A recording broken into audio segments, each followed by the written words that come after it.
옆에 있는 성도들과 인사하도록 하겠습니다. 한 주간 당신의 생각에 내가 마음이 설렜습니다. 라고 인사하겠습니다. 인사하시죠.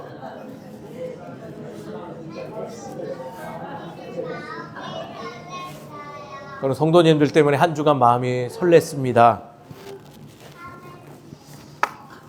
예. 인사 다 나누셨을까요?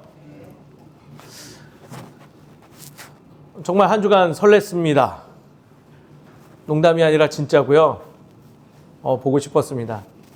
더불어서 이 자리에서 꼭 감사하다는 말을 전하고 싶습니다. 지난주 예배 끝나고 저녁 시간 그리고 그 시간부터 금주 수요일까지 제주도를 가족과 다녀왔습니다. 귀한 시간을 허락해 주신 그리고 재정적으로도 도움 주신 모든 성도님들께 진심으로 감사드립니다. 감사합니다. 제 아내와 애들은 에너지를 채워서 왔는데 저는 에너지가 들찬 것 같아요. 입술만 터지고 몸살로 몸이 아픕니다.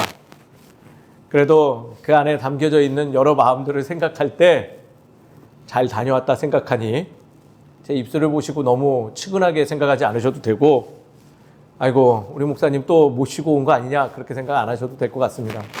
정말 즐거운 시간이었고 그로 인해서 성도님들이 굉장히 그리웠음을 그래서 마음이 설렜음을 기억해 주시면 감사하겠습니다. 지난주 설교 말씀 기억하신가요? 우리가 인정에 대해서 나눴죠. 인정받은 사람들이라는 거예요. 우리가요. 그 인정받음에 있어서 우리의 어떤 노력들 물론 좋고 선한 열심이었지만은 그거 하지 않아도 우리는 누구의 자녀다? 하나님의 자녀로 인정받은 존재이니 나와 마주하고 나의 모습과 동일한 모습을 가진 타인의 내면에서도 그 모습을 발견함이 좋다라는 말씀을 좀 나눴어요. 그 마음을 가지고 한 주 살아가시니 어떠신가요? 내 주변의 많은 이들, 내가 인정하지 못하고 있는 이들도 보이고 여전히 내 자신의 나를 잘 알지 못하는 부분 혹시 엿보이셨을까요? 오늘 그 연장선상의 말씀을 계속 이어가고자 합니다. 오늘은 제목에서부터 거창해요. 지배관계에서 파트너 관계로.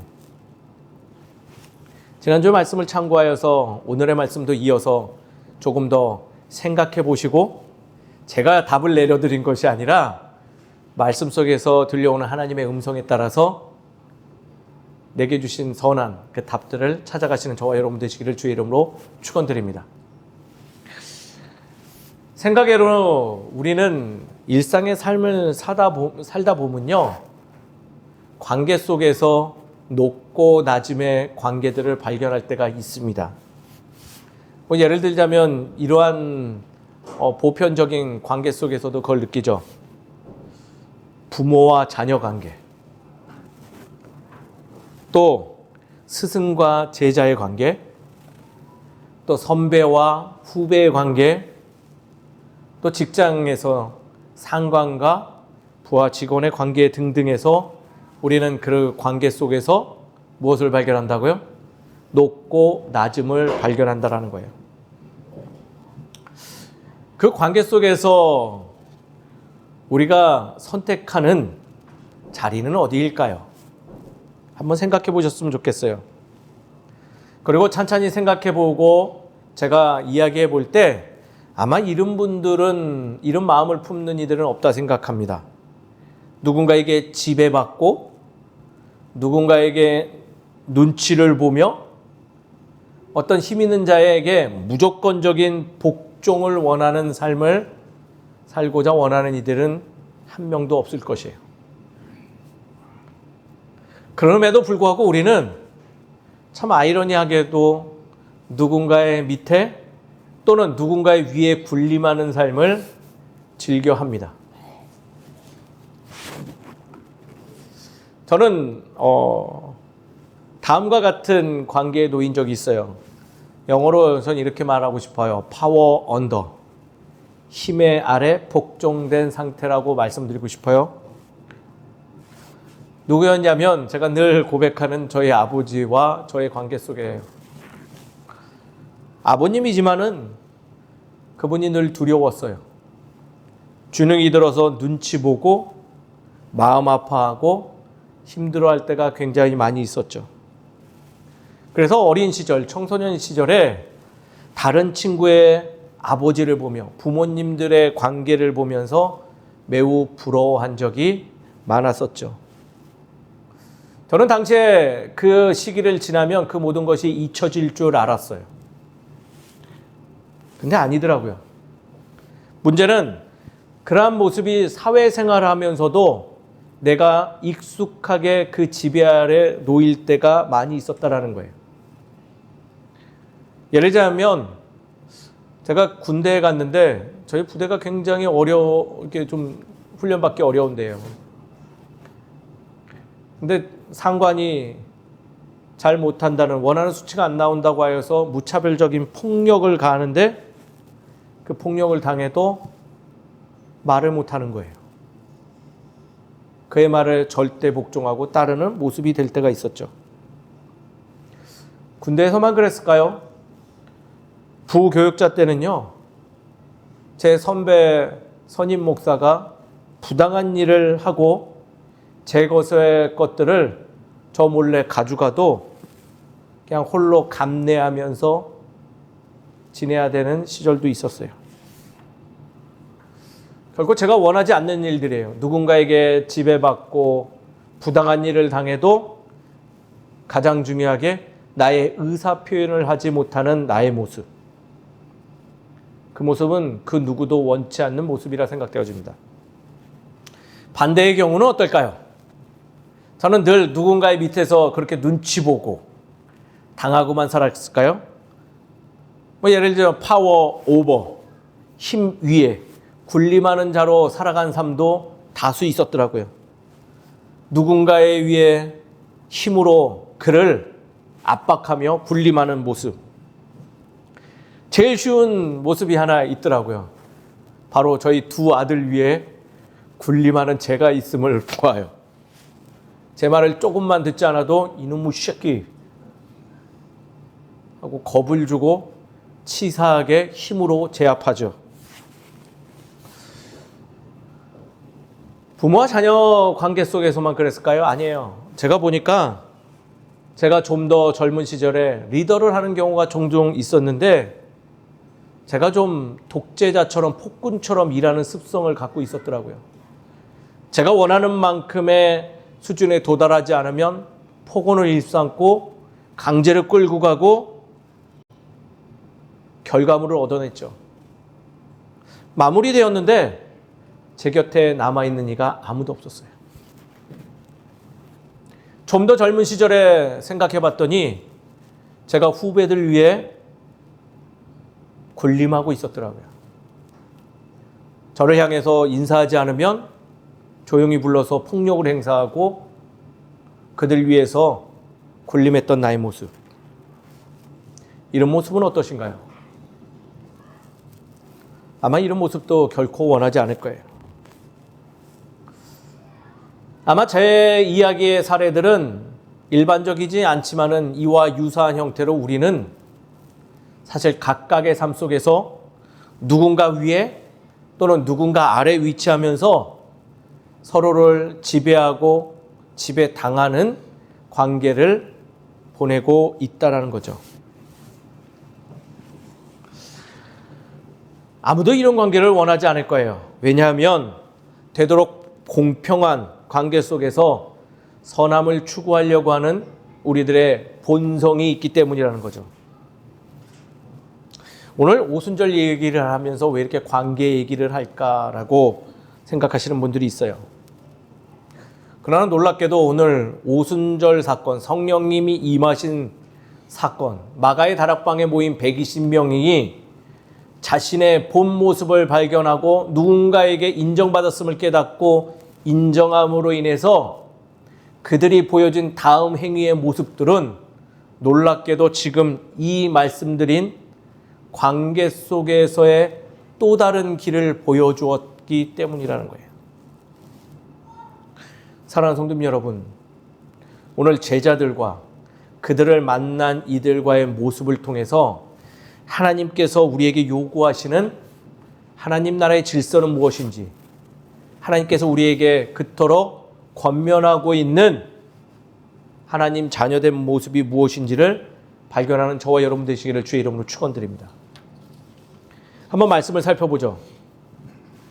다시금 말씀드리지만 오순절 사건은요, 자격이 없는 이들이 하나님의 무한한 은혜로 말미암아 조건 없이 하나님의 자녀됨을 인정받은 사건이에요. 또한 권능을 부여받은 사건이죠. 바로 그때에 그들은 세상으로 나아가기 시작했어요. 그럼 놀랍게도 그들이 세상으로 나아갈 때 무슨 일이 벌어졌을까요? 오늘 말씀을 함께 읽었는데 무슨 일이 벌어졌을까요? 네? 왜 제가 꼭 질문을 드리면 머리가 하얘진 것 같은 표정으로, 무슨 일이 벌어졌을까요? 많은 분들이 특별한 제자들의 능력이 발현된 것만 기억하는데 아니에요. 오늘 말씀을 보면요, 그때 경건한 이들이 천하 각국으로부터 예루살렘을 왔다라고 기록하고 있어요. 그게 먼저예요. 제자들이 마가의 다락방에서 권능을 받고 나온 그때에 세상에 어떤 자들? 경건한 자들이 각지에 모여서 예루살렘에 왔다라는 거예요.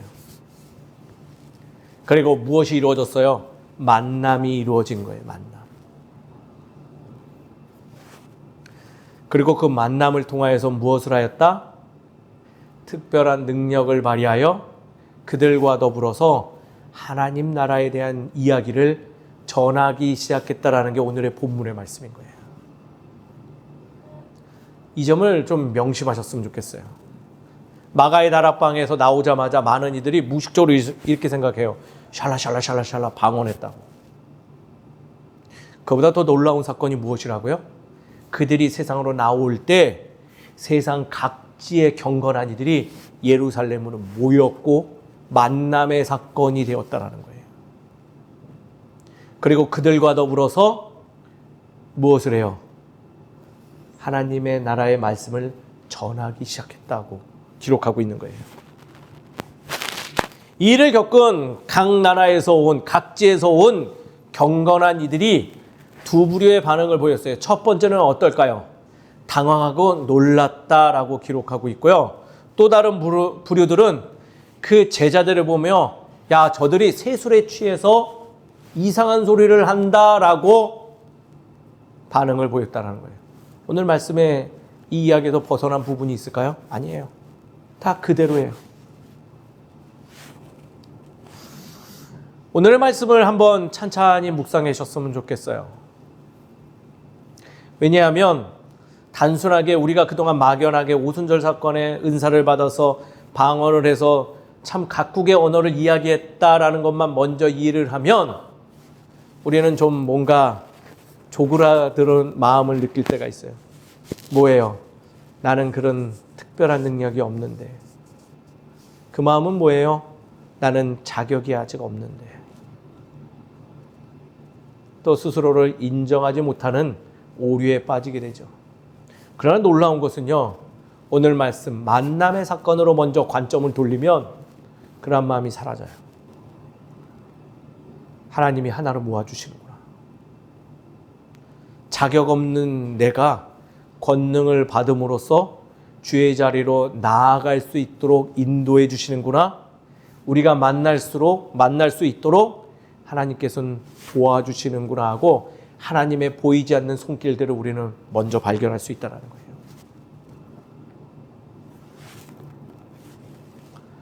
그리고 두 번째로 그 다음 연결되면서 깨닫는 것이 있죠. 자격 없는 내가 하나님의 은혜로 말미암아 자격을 부여받았고 나와 오늘 이 시간 마주한 이들도 나와 동일하니 우리는 뭐하다? 우리는 평등하다라는 거예요.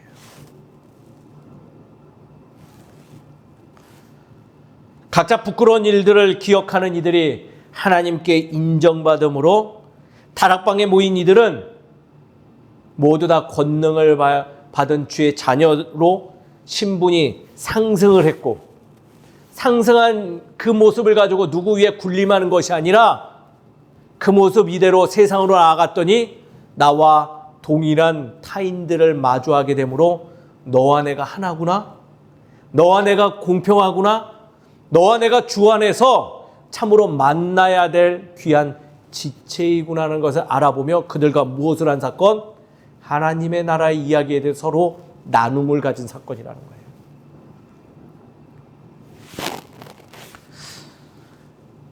지난주에도 나눴지만 그 자리에 경건한 이들, 치명적인 약점들 하나씩 없었을까요? 다 경건했을까요? 다 뭔가 누군가의 존경을 받으면서 누군가의 감사를 받으면서 살아가는 진짜 특별한 존재들만 있었을까요? 아니에요. 우리의 삶은 그렇지 않아요. 누구나 다 하나씩 스스로가 부끄럽게 여기는 치명적인 약점을 하나씩 다 갖고 있죠. 그래서 누군가의 밑에서 복종의 삶을 살아갈 때도 있고, 또는 누군가의 치명적인 약점을 알면 그것을 가지고 내가 그 위에 군림하며 살아갈 때도 많이 있다는 거예요. 그러나 오늘 말씀을 보면요, 그런 이들이 하나님께 인정받음으로 서로 만나게 되었고, 경건하는 이들 앞에서 치명적인 약점을 가진 그 마가의 다락방에 있었던 제자들이 그들과 동등한 위치에서 이야기 나누기 시작했어요. 생각해 보세요. 내가 막 은혜 받고 나가가지고 주의 나라가 이래 라고 말하는데, 야, 너 예수님 팔았잖아. 너 그때 도망가지 않았어? 그 마음이 얼마나 움츠려들어졌을까요? 얼마나 부끄러웠을까요? 그러나 그들은 그게 이제 중요하지 않았어요. 왜냐? 주의 은혜로 말미암아 내가 주의 자녀됨을 명확히 알았기 때문이죠. 그들은 서로의 약점을 공격하기보다는 서로 주의 나라를 공유하며, 그때부터 벌어진 특별한 사건이 무엇이냐면 예루살렘 거대한 대형 교회가 아니라 신앙의 마음을 모이기 시작한 초대교회가 시작되기 시작했다는 거예요.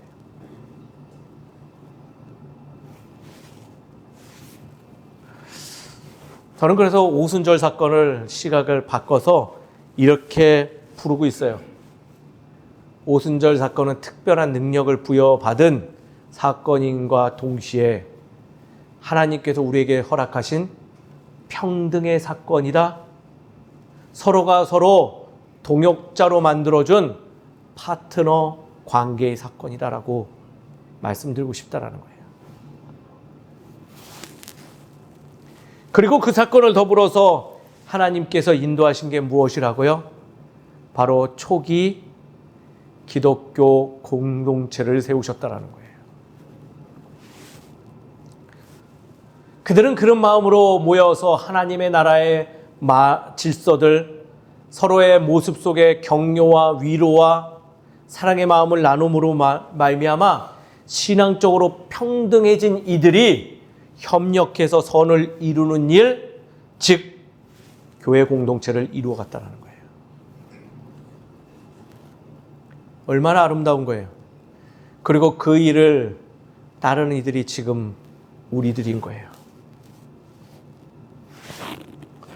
거대한 성전 안에서 제사장과 일반인, 경건한 랍비와 평범한 일반인, 성스러운 제사장과 종속되어져 있는 사제, 그런 수직관계의 모습에서 탈피해서 모두가 주의 은혜 아래에서 기쁨으로 예배드릴 수 있는 평등의 공동체의 기반을 다진 사건이 바로 오순절 사건이라는 거예요.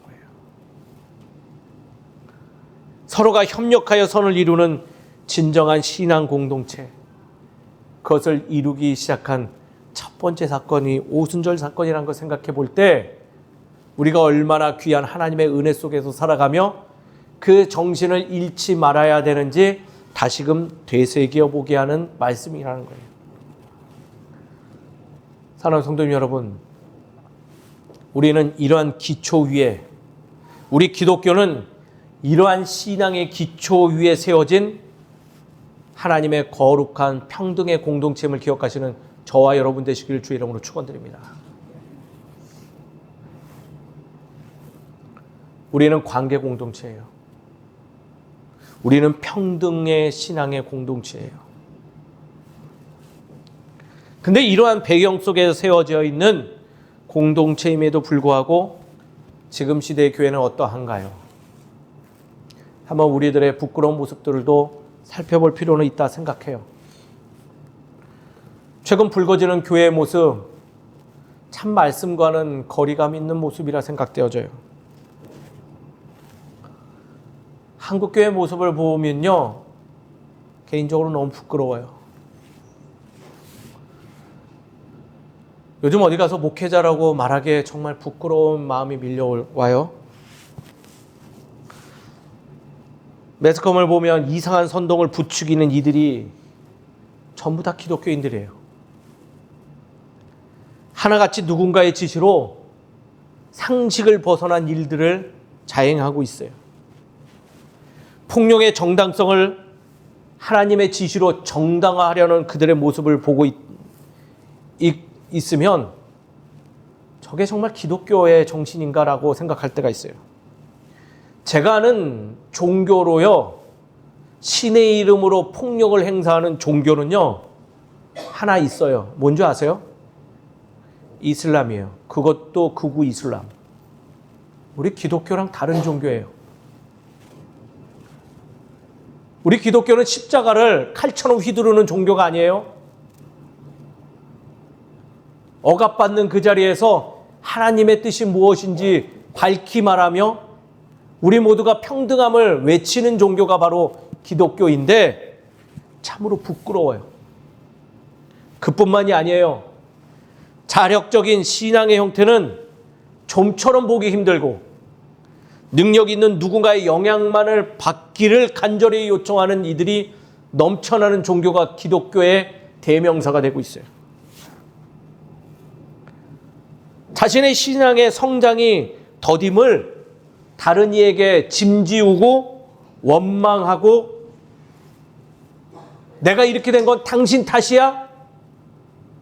내가 이렇게 살아가는 것은 저 사람들이 나를 이렇게 만들어서라고 이야기하며 신앙의 자리를 떠나가는 우리들의 모습을 볼 때 우리가 정녕 기독교 신앙인으로 그 정신을 기억하고 살아가는지에 대해서 부끄러운 마음이 밀려온다는 거예요. 누군가에게 지배받는 신앙의 형태, 누군가를 지배하려고 하는 그러한 자세들, 이 모습은 일상의 삶에서도 결코 환영받지 못하고 더 나아가 하나님이 원하시는 모습이 아님을 우리는 반드시 기억해야 됨을 마음에 품으시기 바랍니다. 하나님은요, 나와 타인이 하나님의 거룩한 은혜 안에서 인정받았음을 발견하며 그 인정받은 나의 모습을 기뻐하고 함께 나누기를 원해요. 그리고 나와 같은 이들이 더 많이 일어나 확장되어지길 원하며 그들과 더불어 하나님의 이름을 높이기를 원하시는 분이 하나님이요 우리의 기독교의 기본이라는 거예요. 사랑하는 성도 여러분, 지배의 관계에서 평등한 파트너의 관계를 이루시는 신앙의 마음을 고취하는 우리 모두가 되기를 주의 이름으로 축원드립니다. 이 마음을 품을 때 우리의 삶이 변화돼요. 용서 못할 타인을 품을 수 있고 그들과 더불어서 거룩한 주의 나라를 함께 협력하여 완성해 나갈 수 있는 거예요. 교회는 그러려고 있는 거지 다른 일을 하려고 모여 있는 게 아니에요. 그러면 오늘의 말씀을 적용해 우리는 어떠한 모습을 좀 더 품어야 될까요? 오늘 말씀에 그 답들이 조금씩 엿보여요. 첫 번째는요, 자신과 마주한 자신의 이야기를 할 줄 아는 우리가 되어야 될 줄 믿습니다. 누구와 마주하였다고요? 바로 자신과 마주한 누구의 이야기? 나의 이야기를 할 줄 알아야 돼요. 6절에 살펴보니 오순절 사건을 통하여 각 자기의 방언으로 이야기하였다라고 기록하고 있죠. 혹시 각자의 이야기를 방언만으로만 한정해서 기억하시나요? 특별하게 말하는 어떤 다른 말로만 인식하시나요? 저는요, 좀 더 확장하여서 자신에게 주어진 신앙의 고백들을 토로했다고도 여겨져요. 전 이렇게 표현하고 싶어요. 인정받았음을 알고 나오는 덤덤한 신앙의 고백들을 하기 시작했다라는 거죠. 때때로 어떤 위대한 이의 간증보다도요, 소소하지만 진정성 있는 삶의 이야기를 덤덤하게 고백하는 말들이 우리의 삶을, 또 우리의 마음을 크게 감동시키는 일이 더 많아요. 어머니의 방언 기도보다도 삶의 이야기가 제게는 힘이 되었었어요. 어머니의 그 처절한 삶 속에서 그 신앙을 지켜오려고 애썼던 그 일상의 이야기들. 아버지의 신앙의 상처 이야기가 때로는 저를 바른 목회의 길로 인도하는 기초가 되기도 했어요. 아버지가 저런 상처를 받았었구나. 내가 목회자가 되면 절대로 그러한 모습을 전하면 안 되겠구나. 요즘은 어떨까요? 전 매주 부흥의 자리에 온 것 같아요. 식사 중에 성도님들이 나누는 설교 나눔의 이야기를 듣고 있노라면 목회자로서 큰 힘이 되고 내가 성장함을 깨달아요. 누군가에게 덤덤하게 고백하는 나의 이야기들은요, 보이지 않게 누군가를 세우고 누군가가 바른 길로 나아갈 수 있도록 돕는 귀한 영양분이 된다는 거죠. 즉, 이 말은 나의 삶의 이야기는 우리가 평등하게 살아갈 수 있도록, 우리가 서로 바른 길로 나아갈 수 있도록 파트너 관계를 세워가는 귀한 무기가 된다는 거예요. 사랑하는 성도님 여러분, 무언가 겉멋들어서 무언가 특별한 이야기를 즐겨하는 우리가 되기보다는 우리의 일상의 삶에서 하나님께서 내게 주어주신 그 은혜를 입술로서 직접 나누는 우리 모두가 되기를 주의 이름으로 축원드립니다. 그러한 이야기들은 우리를 지배관계에 놓이게 하지 아니하고 서로를 세우는 일에 도움이 되는 말들이에요. 그래서 고백하세요. 주의 말씀을 받고 도전받은 일들이 있다면 용기 내어서 내가 그 말씀 가지고 이렇게 몸부림치고 살아갑니다라고 고백하세요. 전 그 이야기가 각자의 이야기다라고 생각되어져요. 두 번째로요, 오늘의 말씀에 또 하나 좋은 팁이 하나 있어요. 바로 당황스러움을 넘어서는 우리가 되어야 될 줄 믿습니다. 무엇을 넘어서야 된다고요? 당황스러움. 12절에 다 놀라며 당황하였다고 기록되어져 있어요. 그러나 그 자리에 있던 많은 이들이 당황함을 넘어선 일들을 계속 이어가죠. 무엇이에요? 그들과 더불어서 하나님 나라 이야기를 용기 내어서 이야기했다라는 거죠. 다른 표현으로 평소와 다른, 즉 익숙하지 않고 낯선 일들을 용기 내어 경험하고 실행하는 일이 서로에게 어떻게 되었다? 서로에게 힘이 되는 일로 변화되었다라는 거예요. 우리가 할 수 있는 거예요. 작은 용기와 익숙하지 않지만은 실행해 보고자 몸부림치는 것으로 우리의 서로의 관계가 어떻게 된다? 파트너 관계로 변화되기 시작한다는 거예요. 제가 맨날 저희 아버님한테 혼난 얘기, 아버지 눈치만 본 얘기 하니까 제가 아버지에 대한 존경이 1도 없는 걸로 여길 수 있을 것 같아서 오늘 이 부분을 좀 준비했어요. 아버지와 참 따뜻한 기억이 하나 있어요. 저는 태어나서 처음 극장에 가서 본 영화를 잊지 않아요. 왜 기억할까요? 영화관에서 가장 처음 본 영화는요, 이소룡이 주연으로 나오는 사막유희예요. 제가 어린 시절을 보는 연신내의 유일한 극장인 양지극장이라는 곳에 아버님이 제 손 붙잡고 처음 들어가 주신 날이 그날이었기 때문이죠. 어린 나이에 그 아뷰 하는 게 얼마나 재밌었는지. 사막유희 뭔지 아세요? 이소룡이 그 노란색 쫄쫄이를 입고 어떤 2m의 거인을 쌍절곤으로 막 뭐 각종 무술로 이렇게 쓰러뜨리는 그 영화예요. 어린 나이에 너무 재밌었어요. 그래서 그 영화를 볼 때면 아버지의 손을 붙잡고 그 삼류 영화관에 들어간 그 모습이 참 아름다운 추억으로 생겨져요. 근데 아쉽게도 그날이 마지막이었어요. 아버지와 극장에 간 날이.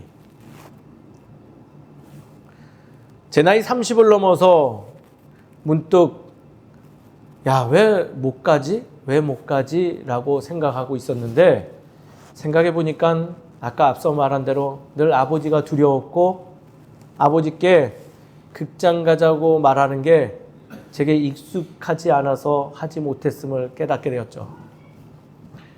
그래서 2004년도에 용기 내어서 아버지께 안 하던 일을 한번 해봤어요.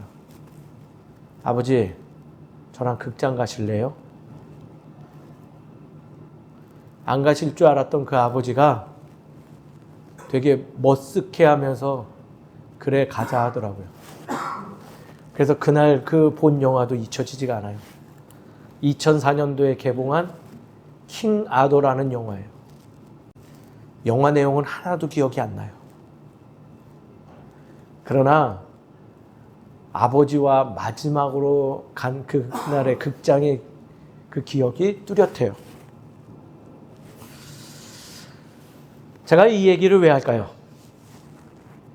늘 아버지의 그늘 안에서 막연하게 내가 감이라는 생각에 사로잡혀서 아무것도 실행하지 못했더니 그 많은 시간들을 무의미하게 보냈다라는 거예요. 우리가 신앙생활을 하면서 그런 경우 종종 있지 않나요? 난 아직 자격이 안 돼. 난 신앙생활한 지 얼마 안 됐는데. 나는 아직 저분처럼 저러지 못하는데. 아니에요. 말씀은 우리에게 이야기해요. 용기 내봐. 그리고 그 용기 내고 그 당황스러움을 넘어서면 서로 공평한 관계가 돼. 그날 처음으로 아버님은 저에게 그 얘기해 줬어요. 야, 이제는 너를 따라와야지 극장을 오는구나 라고. 사랑하는 성도님 여러분, 신앙생활은요, 내게 익숙하지 않은 일들을, 당황스러운 일들을 주의 은혜로 넘어서는 거예요. 그 넘어서는 일이 잦아질수록 우리는 서로가 서로의 모습을 오해하지 않고 서로의 모습 속에서 평안한 가운데 파트너 관계로 변할 줄 믿습니다. 마지막 세 번째, 오늘의 말씀 13절이 참 안타까움으로 다가와요. 저는 그래서 이렇게 말씀을 해드리고 싶어요. 조롱은 멈추어야 됩니다. 라고. 13절 제자들의 모습을 보고 조롱하는 이들이 그 자리에도 있었어요. 그들은 어떻게 되었을까요? 궁금해서 신학 공부할 때 열심히 찾아봤어요. 그들의 모습은요, 이 이후로 등장하지 않아요. 말씀 속에서도, 역사와 문헌 속에서도 그들의 모습이 거론되지 않고 있죠. 말씀 기록의 특성상 그들을 이렇게 전하고 싶어요. 그들의 삶은 누군가에게 주목받지 못한 잊혀진 삶이 되었다라고 말씀드리고 싶어요. 즉 조롱은요, 지배당하는 모습을 넘어서 존재의 의미를 상실하는 모습이에요. 아마도 그들은 평소처럼 누군가를 지배하려고 에너지를 쓰던가, 반대로 누군가에게 지배당하며 살아가는 수직적 관계의 소용돌이의 자리로 돌아갔을 거예요. 당황스러움을 넘어서 고백을 나누면서 기쁨의 자리에 함께 누리는 것이 아니라 그 자리에서 그 익숙하지 않은 일들을 보며 조롱하면서 우리가 뭐 그런 관계를 해? 우리는 더 다른 거 있어. 우리 원래 경건했던 자들이야. 라고 외쳤던 그들의 모습이 그 원하지 않는 자리로 돌아가게 했다라는 거예요.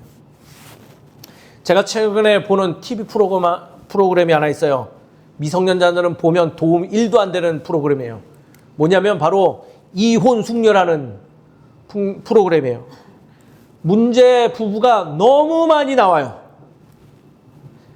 회를 거듭할수록 야, 저 선은 넘지 않겠지라고 하는 갱신하는 부부들이 회를 거듭할수록 더 많이 나와요. 그러나 그들의 문제점은요, 똑같아요. 뭔 줄 아세요? 그들의 입술에서 나오는 것은요, 서로를 향한 조롱과 야위, 비난밖에 없어요. 너 때문에 이렇게 됐어. 네가 그래서 내가 이 모양이야. 너 때문이야. 너는 왜 그렇게 살아가? 너는 왜 그거밖에 못해? 너는 왜 하지 않으니까 내가 지금 이렇게 힘들어라는 조롱 섞인 조소들만 넘쳐난다는 거예요. 억울하지 않는 사람이 어디 있어요? 부족하지 않은 사람이 어디 있어요? 세상에 완전한 사람이 어디 있어요? 어디까지 조롱하고 어디까지 비난하고 어디까지 폄하하여서 그걸로 인해 무엇을 얻으실 거예요?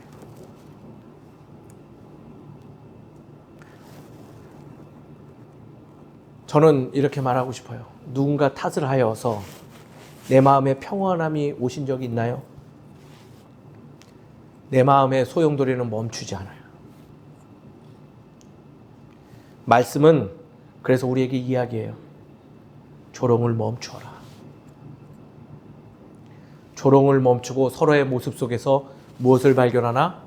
하나님의 형상을 닮음을 보고 그것을 나눌 것을 권면한다는 거예요. 비록 자격은 없는 이들이라 할지라도 서로의 모습에는요, 반드시 주의 형상을 닮은 부분이 있어요. 조롱하고 싶죠? 조롱하는 맛이 참 좋아요. 그러나 조롱하기보다는 조금은 그것을 자제하고 세우는 말들과 함께 살아갈 수 있는 말들을 함으로써 나 자신을 온전함으로 세우는 우리 모두가 되기를 주의 이름으로 축원드립니다.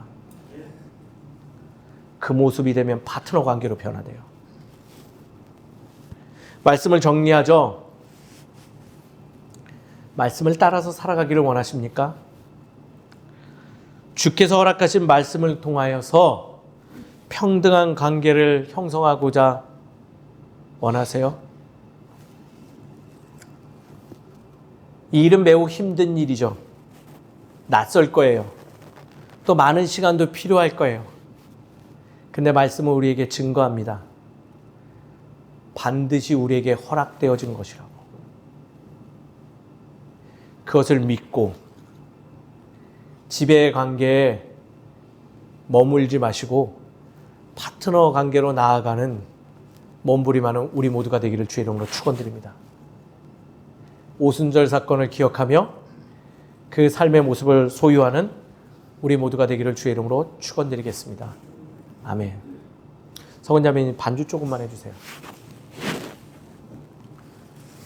오늘 주신 말씀 각자 마음 안에 다른 어떤 떠오르는 선한 것들이 있는 줄 압니다.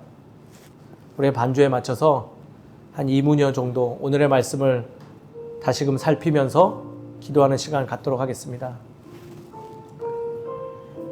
나에게 일상의 오순절 사건을 허락하신 하나님, 그 하나님이 지금 나에게 무엇을 원하는지, 내가 어떻게 살아가길 원하는지, 그동안 나는 어떻게 살아왔으며 이제는 앞으로 어떻게 살아갈 것인지, 우리 각자 마음에서 밀려오는 그 선한 마음들을 살피시면서 각자 개인적인 기도를 2분여 정도 하도록 하겠습니다.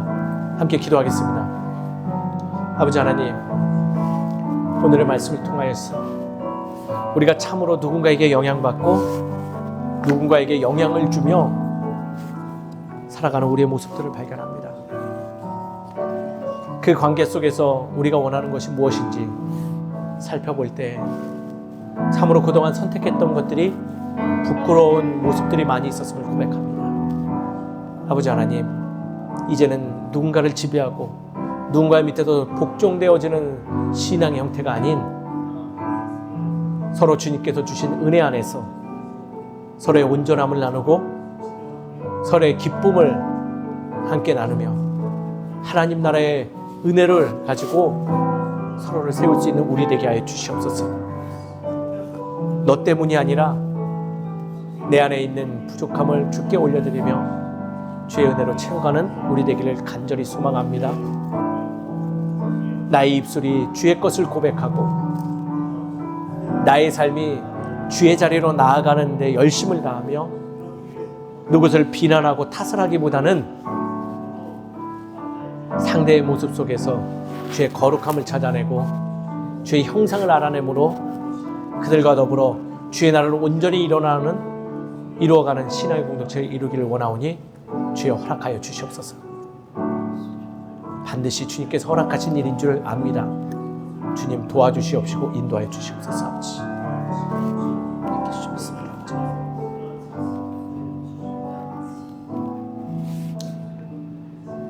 자비로우신 하나님, 참으로 주께 감사를 드립니다.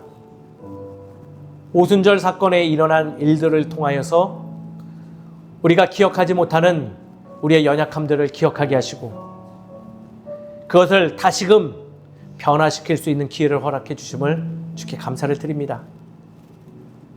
아버지 하나님, 주 안에서 하나 되길 소망합니다. 주께서 허락하신 이 교회가 서로를 세우고 서로가 하나 되는데 열심을 다하는 신앙 공동체 되기를 소망합니다. 그러기 위하여 나의 삶을 이야기하는 내가 되게 하여 주시옵소서. 당황스럽고 익숙하지 않은 일들이라도 주의 뜻이 담긴 일이라면 용기 내어서 실행하는 우리 되게 하여 주시옵소서. 누군가를 조롱하기보다는, 누군가를 탓을 하기보다는, 누군가를 비난하기보다는 내게 허락하신 하늘의 은혜를 허락하신 주의 마음을 알아 모든 이들 마음 안에서 주의 형상을 찾아내고 그가 완전히 회복할 수 있도록 섬김과 배려의 모습을 가지는 내가 되게 하여 주시옵소서. 그 일이 참으로 힘들고 어렵고 많은 시간이 들지라도 반드시 그 일을 통해서 주님께서 우리의 삶 속에 주의 나라를 완성할 줄 믿습니다. 우리에게 이미 선포되어진 일이 오니 속히 올 줄 믿습니다. 주님, 그것을 믿고 조금은 용기 내어 조금씩 나아가는 우리 되게 도와주시옵소서. 그리하여 하나님께서 원하시는 기쁨의 신앙 공동체여 아름다운 교회를 이루고 세상에 선한 영향을 비추며 빛과 소금 같은 삶을 살아가는 우리 되게 하여 주시옵소서. 모든 것을 주님께서 도와주시고 허락해 주시며 우리를 사용하실 줄 믿사옵고 살아계신 예수 그리스도 이름으로 기도드립니다. 아멘.